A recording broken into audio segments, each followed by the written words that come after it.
Morning, everyone. Thank you, Hong Shi Wei, for that very kind introduction and those remarkable words that were your own. We're blessed to have you with here today. Look, as you said, a lot of people worked really hard to get you home. America never gives up. We never give in. We never leave anybody behind. We work every day, every hour. We will continue to do so to bring every American held hostage in Iran all over the world back to their families. You simply can't put America first if you don't put Americans first.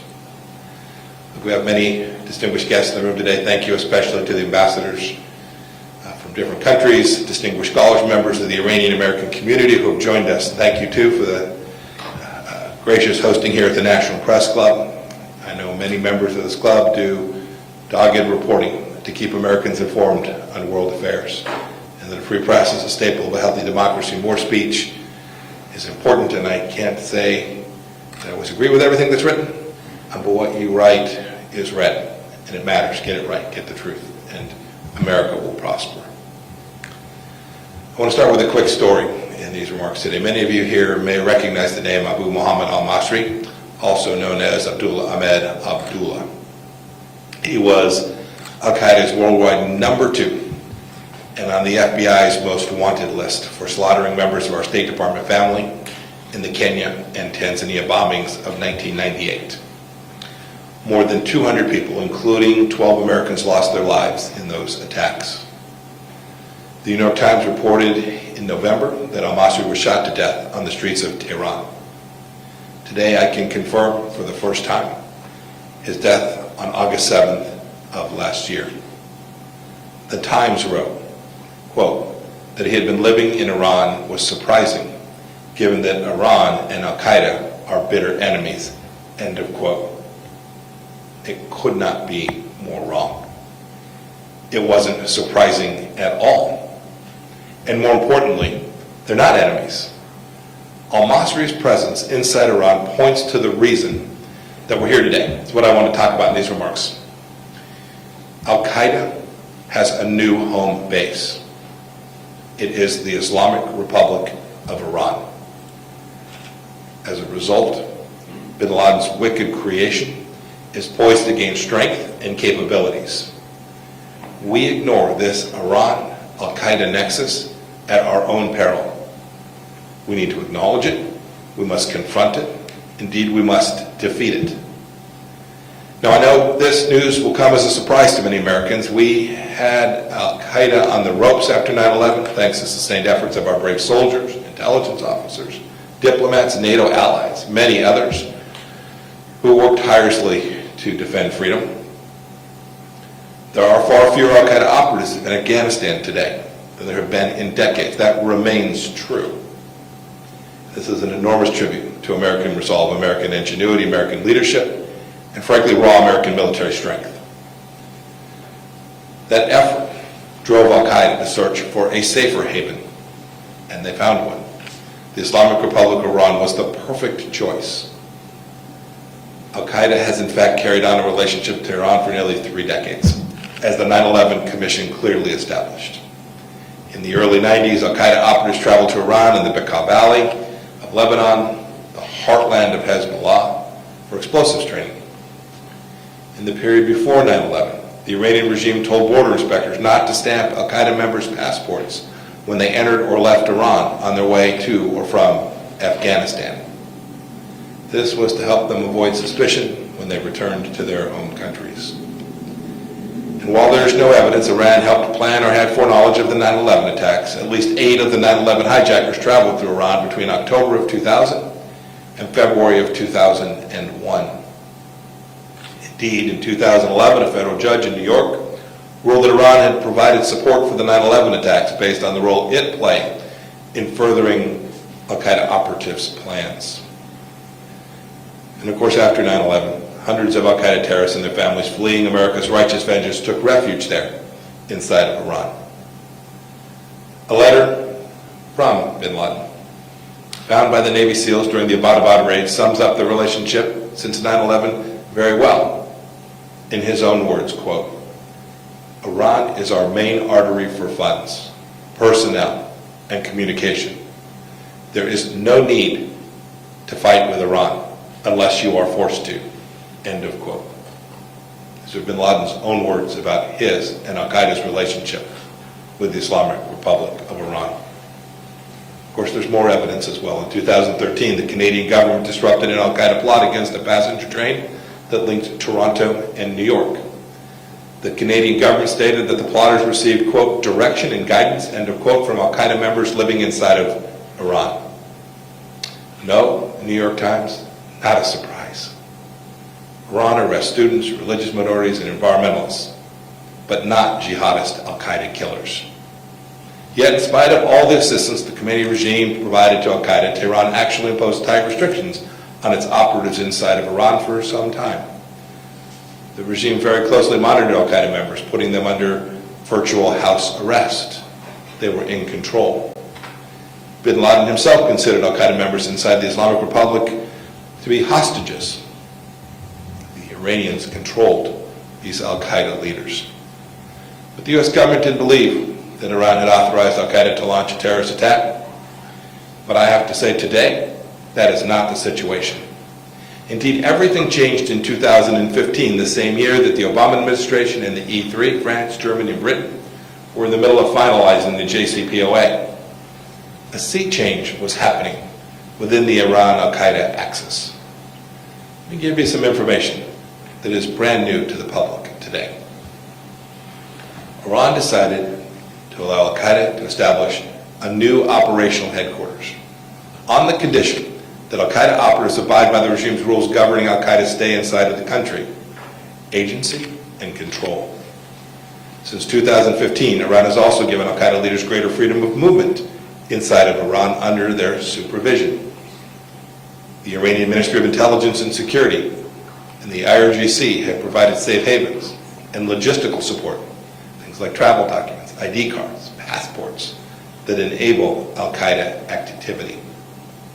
As a result of this assistance, Al-Qaeda has centralized its leadership inside of Tehran. Ayman al-Zawahiri's deputies are there today. And frankly, they're living a normal Al-Qaeda life. Al-Qaeda terrorists like Saif al-Adnan and the now dead Abu Muhammad al-Mashri have been able to place a new emphasis on global operations and plotting attacks all across the world. Tehran has allowed Al-Qaeda to fundraise, to freely communicate with Al-Qaeda members around the world, and to perform many other functions that were previously directed from Afghanistan or Pakistan. Al-Qaeda now has time. Because they're inside Iran, they have access to money. They have a range of Iranian support. They now have new tools for terror. You now have the world's largest state sponsor of terrorism, the Islamic Republic of Iran, as the home base for Al-Qaeda. They are partners in terrorism, partners in hate. This axis poses a grave threat to the security of nations and to the American homeland itself. I would say Iran is indeed the new Afghanistan as the key geographic hub for Al-Qaeda. But it's actually worse. Unlike in Afghanistan, when Al-Qaeda was hiding in the mountains, Al-Qaeda today is operating underneath the hard shell of the Iranian regime's protection. America has far less visibility on Al-Qaeda's capabilities and their activities than we did on their activities when they were in Tora Bora or even in the mountainous regions of Pakistan. After 9/11, America was able to unleash our firepower against Al-Qaeda in Afghanistan to the point that we no longer need a large military presence in that country. Today, we must use our military force surgically against Al-Qaeda operatives in Yemen when necessary. We don't have the same options today because these Al-Qaeda thugs are burrowed deep inside of Iran. And if we did have that option, we chose to do that, there's much greater risk in executing it. The Iran-Al-Qaeda axis threatens the progress of the Abraham Accords as well. If Al-Qaeda can use terror attacks in the region to blackmail nations from joining the war and peace with Israel, then we risk grinding generational momentum for peace in the Middle East to a halt. We risk limiting the growing number of Middle East nations who will all recognize the threat from Iran. But most importantly, every country must recognize that this unholy collusion is dramatically increasing the risk of terror attacks against their people. As Iran permits Al-Qaeda to communicate freely with exponents of hatred abroad, countries like France become even more vulnerable to Al-Qaeda attacks like the despicable Charlie Hebdo massacre. As Iran provides Al-Qaeda with travel documents like passports, countries like Germany are ripe to be the side of the recreation of something like the Hamburg cell, so instrumental in the 9/11 attacks. As Iran permits Al-Qaeda leaders to travel freely to Syria, one of the world's greatest humanitarian crises will continue to rage on. Impoverished Syrians will keep being lured into becoming jihadists. If Iran permits Al-Qaeda leaders to send and receive money from Al-Shabaab, Western nations risk a terror attack like pre-9/11 Afghanistan, a base from sprouting up in Somalia. We risk losing control of strategic waterways. And imagine too the destruction that Al-Qaeda could carry out if the Iranian regime decided to devote sizable state funds in service of Al-Qaeda's goals. Imagine the vulnerability we'd have if Iran gave Al-Qaeda access to its satellite networks. This is a terror organization buried deeply inside a nation state with advanced capabilities. Look, there's ample precedent for all of this if you consider the regime's support of Hezbollah, the Houthis, Shia militias in Iraq, and Sunni terror groups like Hamas and the Palestinian Islamic Jihad. Imagine the threat to America. Imagine the threat to Israel, to Saudi Arabia. Imagine, too, the potential to completely upend fragile places with an established Al-Qaeda presence like Libya, Yemen, and the Maghreb, or increased turmoil in places like Bangladesh where Al-Qaeda cells have carried out attacks. Imagine that Al-Qaeda starts carrying out attacks at Iran's behest, even if the control is not perfect. Who's to say that this isn't the next form of blackmail to pressure countries back into a nuclear deal? You don't have to be a former CIA director to see the Iran-Al-Qaeda axis as a massive force for evil all across the world. But the time is now for America and all free nations to crush the Iran-Al-Qaeda axis. The Trump administration has actually made progress.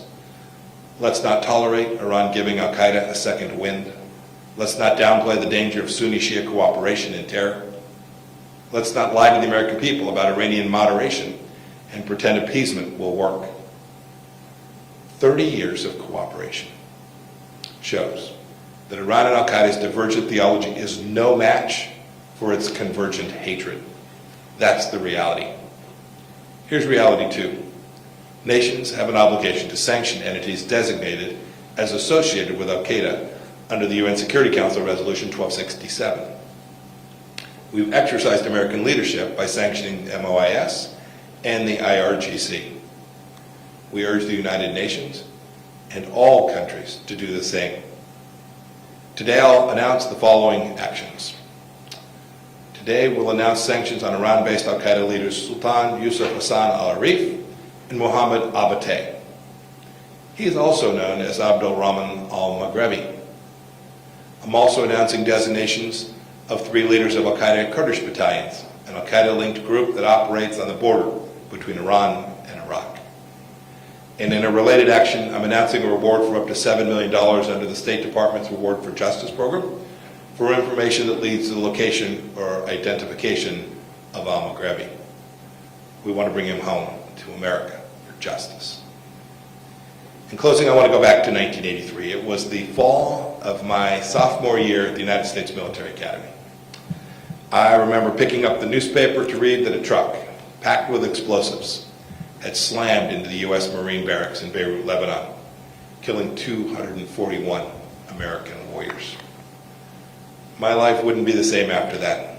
As a young soldier, that attack got me thinking about the big questions of national security, about America's role in the Middle East and the world. For those of you who don't remember, the terrorists who killed our fellow Americans were part of an early incarnation of Hezbollah that had the support of the Islamic Republic of Iran. I've not forgotten it. And after 4 years leading the CIA and now the State Department, I'm more clear-eyed than ever about the threat from the Al-Qaeda-Iran axis. The Islamic Republic of Iran has given a new operational headquarters to the terrorist network, with more American blood on its hands than any other.